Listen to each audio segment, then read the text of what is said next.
It's been a crazy half a week for Formula 1. First of all, we had Joylon Palmer staying with Renault for next season. He will be lining up alongside Nico Hülkenberg in that yellow car, which was a little surprising to me. I said from the beginning that I thought that Kevin Magnussen was destined for that Renault seat. Maybe another driver coming in, but I did not think that Joylon Palmer would hold on to that Renault seat for next season. I writ him off. I totally wrote him off for next season, but somehow and for some reason Renault have decided to keep hold of him for next season. And to be fair, in the last couple of races he has definitely outperformed his teammate of Kevin Magnussen since the halfway stage of the season. Joylon Palmer has done a much better job to what he had at the beginning of the season, so the tables have definitely turned in terms of what's been happening down at Renault between Kevin Magnussen and Joylon Palmer, and he does sort of deserve that seat. I do still think that Kevin Magnussen is the better driver, and I was a little bit shocked that he didn't hold on to that Renault seat, but we'll get on to him in a minute. But Joylon Palmer is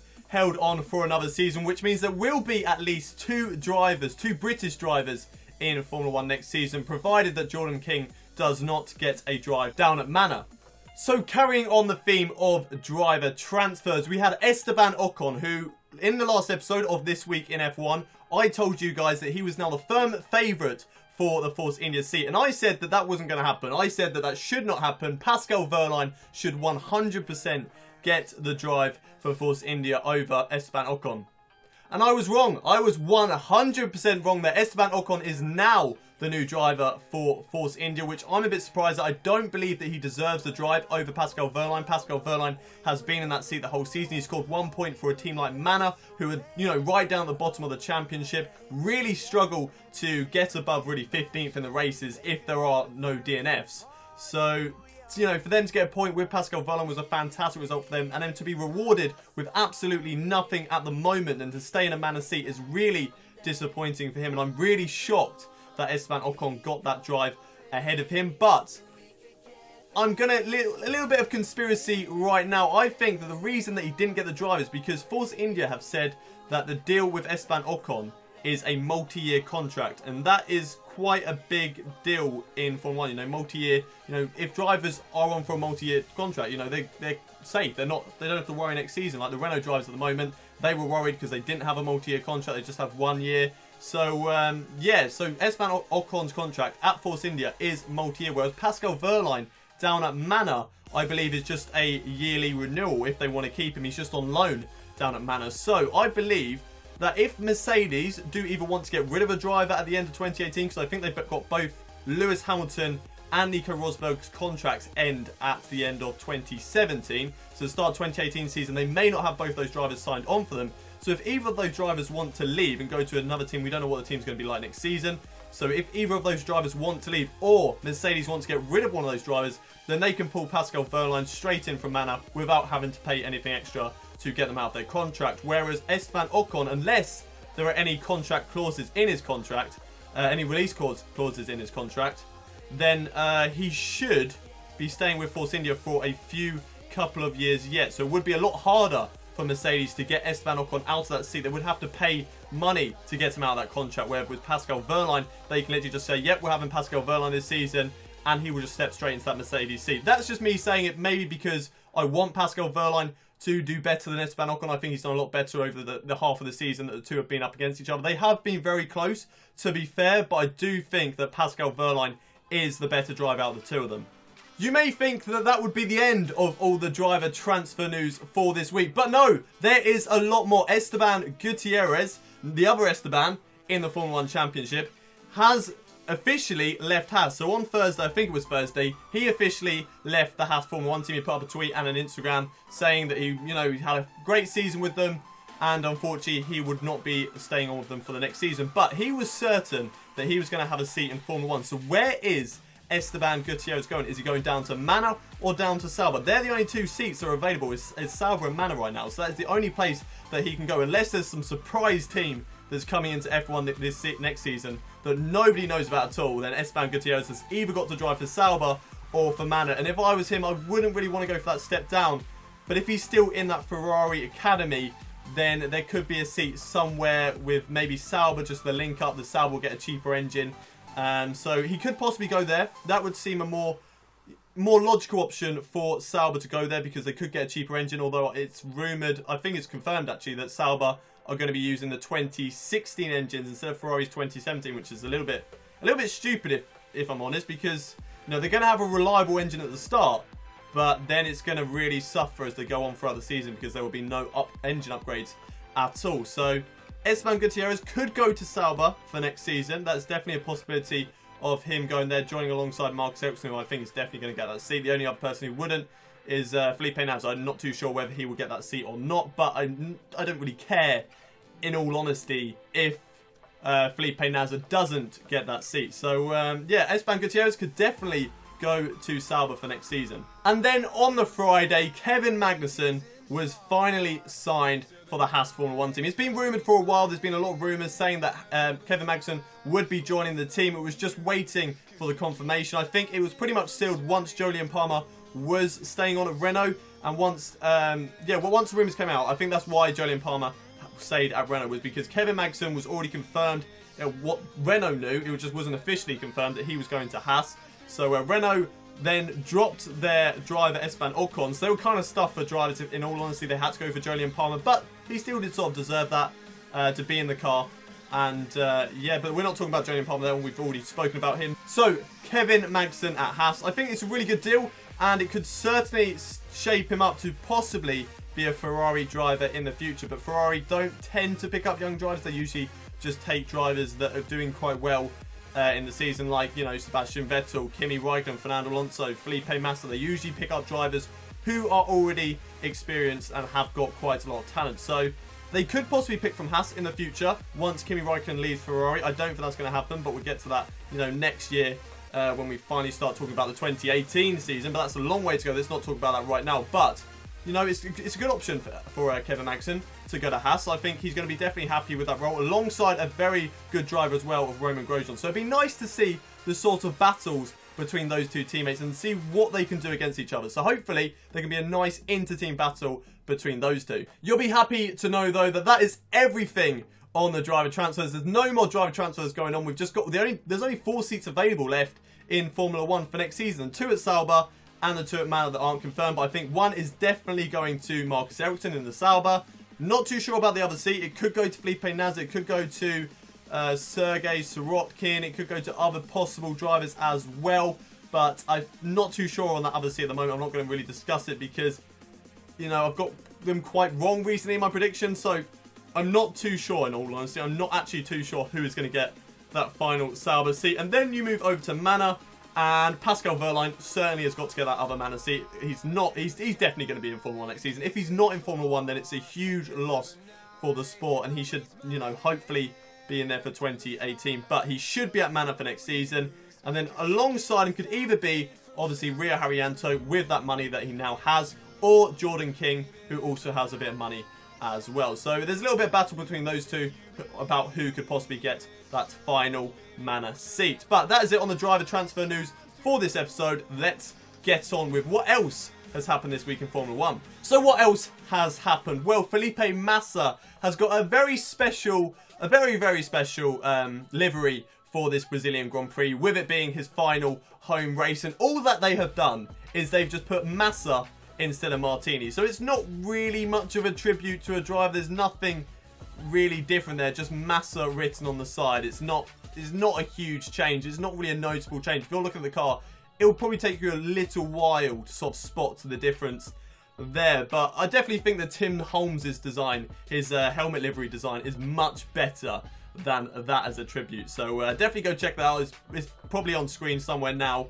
So I think that this is definitely a much better helmet design for him to use. Now, this weekend is the Brazilian Grand Prix, so it is time for me to make my Brazilian Grand Prix predictions. And last time at the Mexican Grand Prix, they weren't actually too bad. I got the winner right, I got the podium right, I'm pretty sure, as well.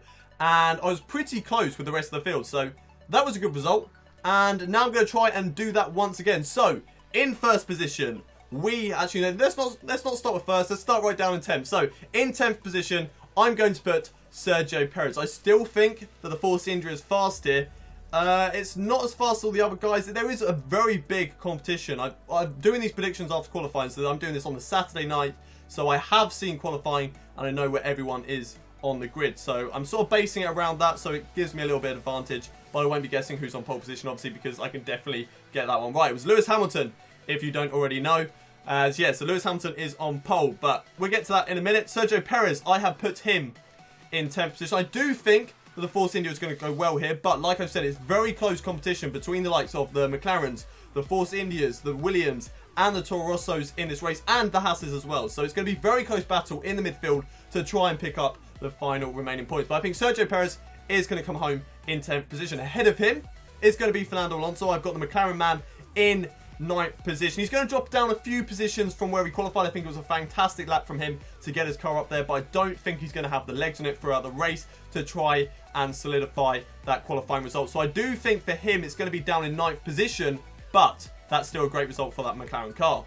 In 8th position, I have got the home race favourite. Felipe Massa is going to get 8th position in his final home race ever in Formula 1, which I think is a good result for him in that Williams car. He would have liked to possibly got further up the field and beat the other Force India of Nico Hülkenberg, who I predicted to get in 7th place. But I think it'll still be a really good result for him, and hopefully he can do better than that in his final race. I would love it for Felipe Massa to get a really good result in this Brazilian Grand Prix, especially in front of his home crowd for his second to last race. But I've already said this, Nico Hülkenberg, I have predicted him to get in 7th place. I think he is the better Force India driver at the moment. He loves this track. He absolutely loves the Brazilian Grand Prix. Qualified on pole position in a Williams in 2010, which was absolutely amazing. He then led most of the race in 2012 before having a collision with Lewis Hamilton, which actually put Lewis Hamilton out and allowed Nico Hülkenberg to come further down the field.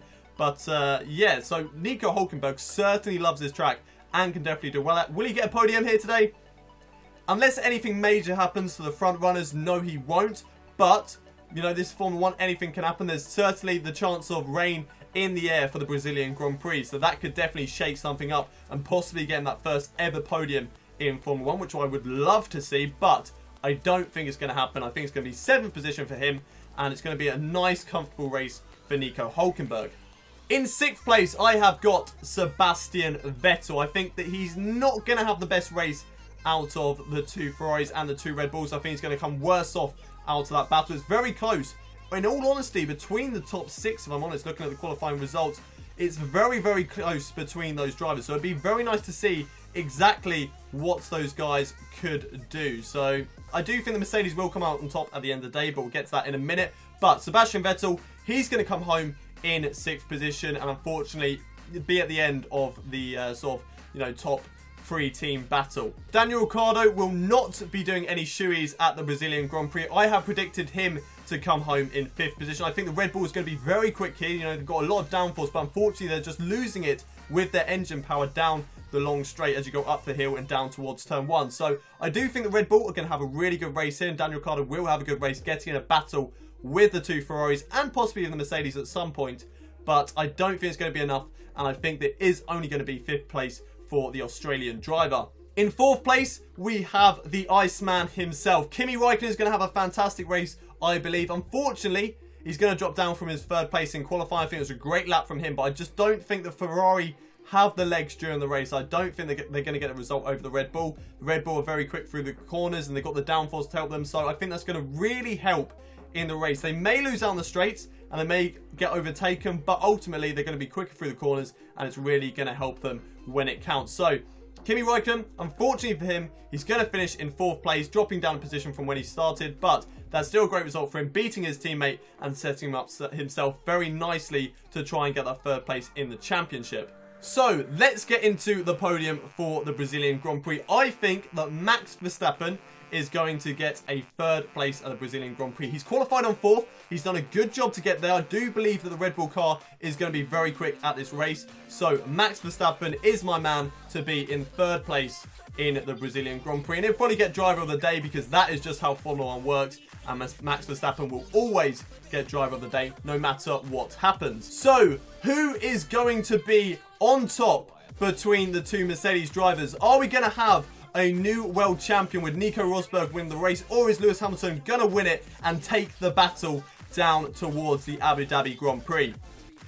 It's going to be not a world champion in this race. Nico Rosberg, I don't think that he's going to win the race at the Brazilian Grand Prix. He's done really well over the last couple of seasons, but looking at what has happened this weekend, and provided that Lewis Hamilton doesn't make any mistakes, then I believe he will get his first ever race win at the Interlagos circuit. So it's going to be Lewis Hamilton who wins the race, with Nico Rosberg coming in second, taking the championship gap down to 12 points and heading into Abu Dhabi. So it's going to be a close fight between those two in the race. I don't think it's going to be a close fight in the championship. I'm still thinking it's going to be Nico Rosberg that wins the championship, but I would love it if Lewis Hamilton could catch up the gap and actually win the championship at the Abu Dhabi Grand Prix. But I don't think that's going to happen, but we just got to wait and see how this race and the Abu Dhabi Grand Prix unfolds as well. But my predictions for tomorrow's race, or well, today's race as you guys are watching it, is going to be Lewis Hamilton to win it, Nico Rosberg second, Max Verstappen third, Kimi Räikkönen in fourth, sorry, not